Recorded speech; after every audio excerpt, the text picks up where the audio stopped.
جی یہ میں نے ضمناً تو بات عرض کر دی ہے، صراحتاً بھی یہی بات ہے کہ میں نے شروع میں یہ بات عرض کی تھی کہ ہم اپنے تعلیمی نصاب سے اس جد و جہد آزادی کی جو اصل روح ہے اس کو خارج کر چکے ہیں۔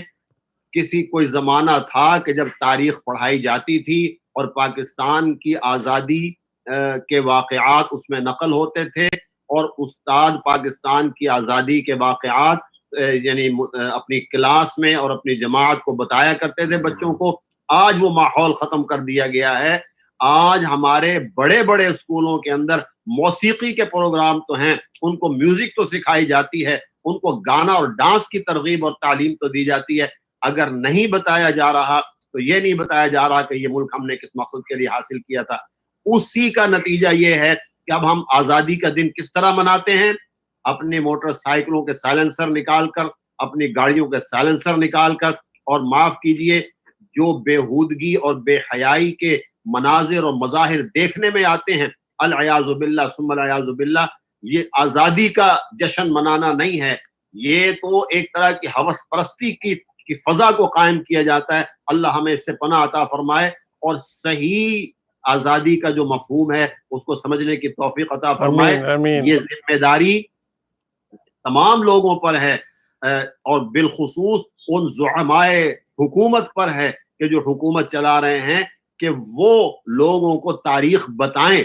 ہم یہ تو بتاتے ہیں فلاں جگہ ایسا ہو گیا، فلاں جگہ ایسا ہو گیا، فلاں جگہ ایسا ہو گیا، لیکن کوئی زعیم ملت اور کوئی ملک کا مقتدر شخصیت یہ قوم کو نہیں بتاتی کہ کتنی قربانیاں دی تھی۔ بس جی مبارک ہو ہم آزاد ہوئے تھے، مبارک ہو ہمارا 72واں یوم آزادی ہے۔ ارے بھائی ان کو بتائیے کہ یہ آزادی کس لیے آپ نے حاصل کی تھی، کیوں ہندو کے ساتھ رہنا اور انگریز کے ساتھ رہنا آپ پسند نہیں کرتے تھے، کیوں سیپریشن کا نعرہ لگایا تھا، ان کو بتاؤ۔ کسی ایک آدمی کی زبان سے بھی تو شکر کا کلمہ نہیں نکلتا کہ قائد اعظم کا شکریہ ادا کرو، لیاقت علی خان کا شکریہ ادا کرو، علامہ شبیر احمد اور علامہ ظفر عثمانی کا شکریہ ادا کرو، اللہ کا خواجہ شکر ادا ناظم، کرو۔ کوئی ہے بات ہی نہیں ہے۔ جی میں تو سوائے یہ اس کے میں کہ تو میں اپنے ہمارے آپ کو نمایاں کر رہا ہوں کہ میں یہ ہوں، میں وہ ہوں۔ آپ کچھ نہیں ہیں، آپ کو اس ملک نے کچھ بنایا ہے، اور ملک کس مقصد کے لیے حاصل ہوا تھا لوگوں کو بتایا نہیں جاتا۔ کون سا ایسا یعنی رہنما ہے کہ جو بیٹھ کے بتاتا ہے کہ ہم نے یہ ملک اسلام کے لیے لیا تھا، جی جی یہ بالکل پاکستان کے لیے؟ بالکل یعنی بالکل۔ میں تو یہ سن کر شرم سے سر جھک جاتا ہے جب کچھ بڑے بڑے لوگ جن کو قل ہو اللہ پڑھنی نہیں آتی، جن کو پہلا کلمہ صحیح نہیں آتا، اور وہ ملک کے بارے میں بات کر رہے ہوتے ہیں، اور پھر یہ کہہ رہے ہوتے ہیں کہ چونکہ مسلمان اکنامکلی اسٹرانگ نہیں تھا ہندوستان میں۔ کون کہتا ہے اسٹرانگ نہیں تھا؟ نواب حیدرآباد کے نواب کو دیکھیے جنہوں نے آپ کو بجٹ پاکستان کا عطا کیا، اور کتنے لوگ تھے جنہوں نے پاکستان کو امداد، بہاولپور کے نواب کو دیکھ لیے۔ تو یہ ایک اتنی بھیانک تصویر پیش کرتے ہیں لوگوں کے سامنے کہ وہ مقصد دب کے رہ جاتا ہے، اور ایک مال اور دولت اور پیسہ بس یہ سامنے رہ جاتا ہے۔ بس اس لیے ہمیں چاہیے، جی بات مکمل کیجیے۔ جی ہمیں یہ چاہیے کہ آج کے دور پر اپنے بچوں کو اپنی ہسٹری بتائیے، جی جس طرح سے ہم یہ ملک حاصل کیے ہیں۔ اور دوسری چیز، یہ امپورٹنٹ چیز یہ ہے کہ یہ ناچ گانے، یہ میوزیکل کانسرٹس تو ہو رہے ہیں، یہاں بھی ہو رہے ہیں، پاکستان میں بھی ہر محلے میں ہو رہے ہوں گے۔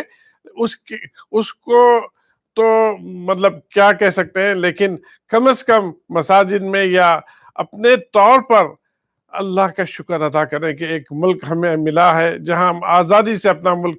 آج دیکھیں ہندوستان میں مسلمان اپنی آزادی کھو بیٹھے ہیں، کوئی مسلمان ہوتا ہے تو اس کی پیٹائی کی جاتی ہے۔ آج کی نیوز ہے، کل کی نیوز ہے، جو ہے اپنے ناگپور میں یا کوئی بامبے کے قریب ایک شہر ہے، وہاں جو رکشہ چلاتا ہے بیچارے کو، اس کو پیٹا گیا اور اس کو باندھ کر پورا محلہ پھرا گیا۔ وہ کفرانے الفاظ سے اس کو زبردستی بولنے لگا۔ یہ چیزیں پاکستان میں بڑی آزادی ہے نہیں ہوگی۔ اس کو ہم بہت شکر ادا کرنا چاہیے اللہ سے، اور شکرانے کی نماز پڑھنا چاہیے، اور جو ہے اللہ کے قریب ہونا چاہیے، اور اللہ کے حکم پر اپنی زندگی کو ڈھالنا چاہیے۔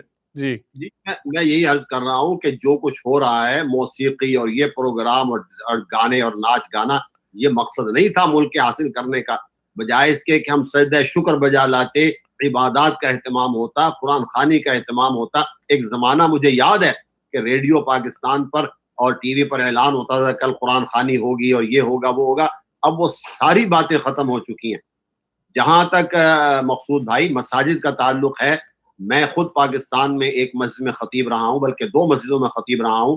میں ہر جمعے کو پاکستان کے استحکام کے لیے دعا کرتا تھا, اور علماء پاکستان کے استحکام کی دعائیں کرتے ہیں اس دن, سوائے مساجد کے, عمومی بات کر رہا ہوں, سوائے مساجد کے تقریباً 85-90% مساجد میں یہی عنوان ہوتا ہے کہ ہم نے پاکستان کیوں حاصل کیا تھا.